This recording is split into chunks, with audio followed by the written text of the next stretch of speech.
October 8, 1871, 9 p.m. A fire starts in a small barn on Chicago's southwest side. 36 hours later, 3.3 square miles of the city are gone. 100,000 people have no homes. 300 are dead.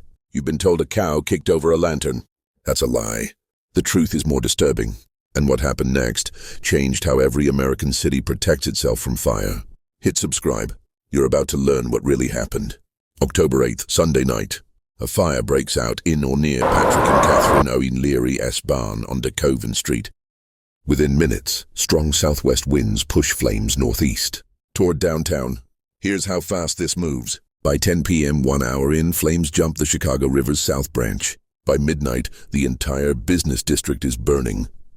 People run toward the lake. They carry what they can. Many carry nothing. The heat is so intense it creates its own weather. Fire whirls spin through streets. Burning debris flies blocks ahead, starting new fires. Firefighters can't stop it. The waterworks burns. No water pressure. Fire hoses go dry. It runs out of fuel. Reaches areas already burned by smaller fires days earlier. Now let's talk about that cow. The story goes like this. Mrs. O'Leary was milking her cow. The cow kicked over a lantern. Fire starts. City burns. This is false. Here's why we know. 1. The O'Learys were asleep when the fire started. Multiple witnesses confirmed this. 2. The barn was locked. 3. The reporter who published the cow story, Michael Ahern, admitted in 1893 he made it up. He wanted a colorful tale. The 1871 inquiry couldn't determine the exact cause. Could have been neighbors playing cards with a lamp. Could have been spontaneous combustion in hay. Could have been someone disposing of coals. What we do know, Catherine O'Leary became a scapegoat. She was Irish. She was poor. She was an easy target for blame. If this surprises you, wait until you see what I show you next. Make sure you're subscribed. Let's talk about why this fire became unstoppable. Reason 1, construction. Chicago built cheap and fast. Wood was everywhere. Buildings were packed close together. Reason 2, weather.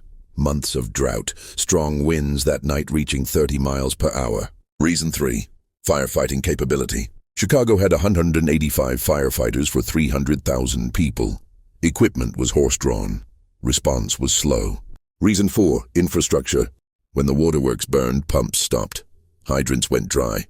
Chicago wasn't unique. Most American cities looked like this. Wooden, dense, vulnerable. October 8, 1871.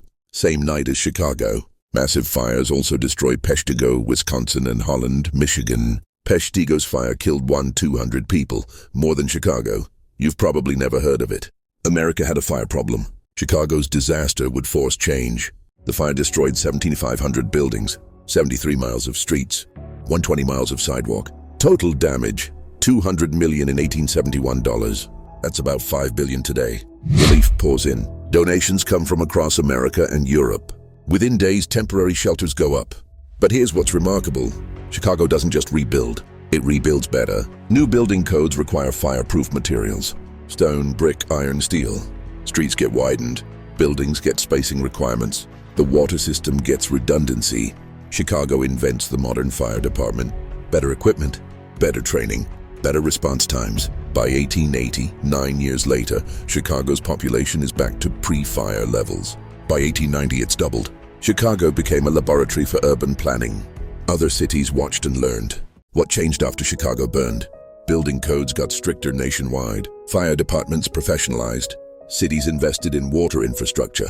Fire insurance companies started requiring safety standards. Buildings got fire escapes, sprinkler systems, fire-resistant materials.